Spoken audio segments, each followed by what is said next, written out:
And that's about it for the slider notice. Now we need to style a header tag which is going to go inside of here. Obviously we don't just want this text hanging around at the top of this div, we want a header to be in the middle of the document. So I'm going to go ahead and style slide notice header 3.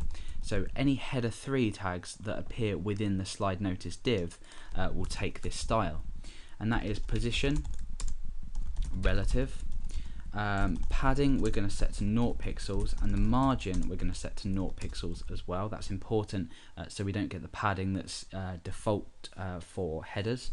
And then the top I'm going to set to 25%, so this will align it in the middle of this div. Okay, so at the moment we've just got some text inside here. Let's go ahead and create some header tags. Now eventually inside of here will be the replaced text that we're going to supply our notice function with when we create it.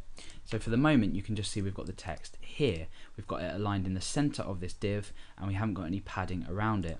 It's important to note that if we were to take out this padding in this margin option that we get some kind of padding and the alignment's all wrong. So we want the padding and the margin to 0 pixels. Okay, so now what we're going to go ahead and do is actually create our notice function. So remember, when we click our button, we do whatever we have to do and then we call the slide notice function. And the slide notice function is going to take a text parameter. So let's just go and call this, although we haven't defined it.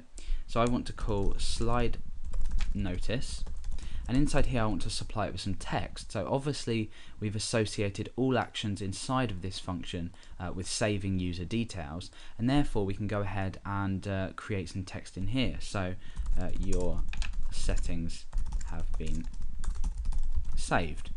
Now obviously if you were updating user sessions, you would ensure that user settings have been successfully updated before you called this function. So for example, you could go ahead and maybe create some kind of if statement which would check whether an HTTP request had been successful, and you could output an appropriate error message. So for example, if the settings hadn't been updated and that was in a particular block, you could adjust the message accordingly, and you could call this more than once as well. So you could call it twice on a page, but obviously depending on the result of the settings that are being saved, it would be output in a different way. So now that we've called the function, it doesn't actually exist yet, we want to define this inside notice.js.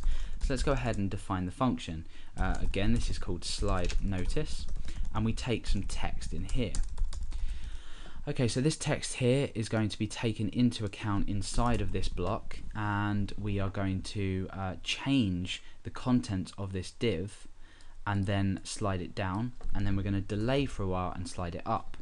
So we need to have the display on this set to none, so back to our style.css file, and now you can see that nothing here. When we click save, nothing happens because we haven't done anything inside our slide notice function, which is called when this button is clicked. So inside notice.js we want to go ahead and actually show this slider.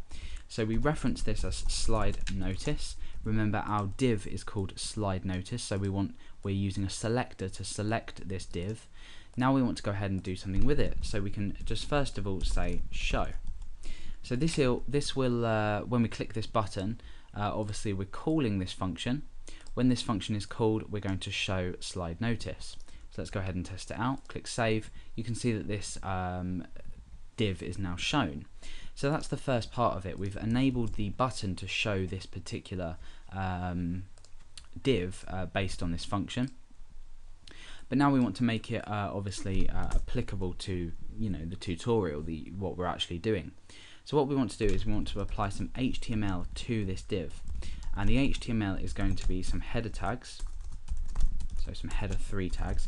Remember, we specifically styled header 3 tags to work within this, and let's go ahead and append just in the middle of these pluses, so we're outputting a header 3 tag and then some content and then another header 3 tag, and in this case it will be text, the text that we supplied to the slide notice function here.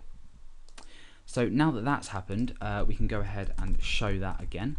So we're appending on HTML and then we are binding show to that. So now what's going to happen is when we click save, we have this message appear, your settings have been saved. So now what we want to do is actually animate it. So instead of show, we're going to use slide down. And what this is going to do, it's just going to change the animation. There are various properties you can define within here, but we're not going to be looking at those in this tutorial. So now when we click save, you see that slid down quite nicely. The animation has taken place and the slider is at its height, which is 50 pixels. Now what we want to do is slide it back up again. So if we were to use, say, slide up, this would actually slide the div up into the top of the document, but the problem is it does it instantly. So as soon as the first animation is finished, the second animation kicks in and slides this back up again. So inside here we want to bind on the delay property, or the delay function, and we want to give this a specific time, and the time is in milliseconds, so I'm going to choose 1500 milliseconds. And what that will do is it will slide it down and then slide back up again. So now that we've done this, we're essentially done. It was extremely easy to implement this just by creating this function and allowing this button to call this function once it's been clicked. So what happens if we want to go ahead and create another button, for example? Let's go ahead and create another button next to this save button. And now I'm going to demonstrate how easy this is to actually use with multiple buttons. So the type of this is a button. The value of this is, let's just go ahead and say delete account, for example. I mean, we're not actually going to be creating this functionality. And we'll give this an ID as well of delete account. So now that we've done this, we have this delete account button, which we can now apply the same function to. So inside buttons.js, we want to go ahead and reference delete account, which is the button, and we append the same event handler to this. And inside here we create a function, pull these down just so we can read it a bit better, and we want to go ahead and slide notice. Okay, so now what we can just do is say your account has been deleted. Obviously you wouldn't delete the account straight off, but that's nothing to do with the tutorial. It's just to demonstrate the slider. We now have this delete account button. When I click on it, your account has been deleted. So just in like 10-15 seconds we've implemented this delete account button. When we click the save button, we get a different message coming up.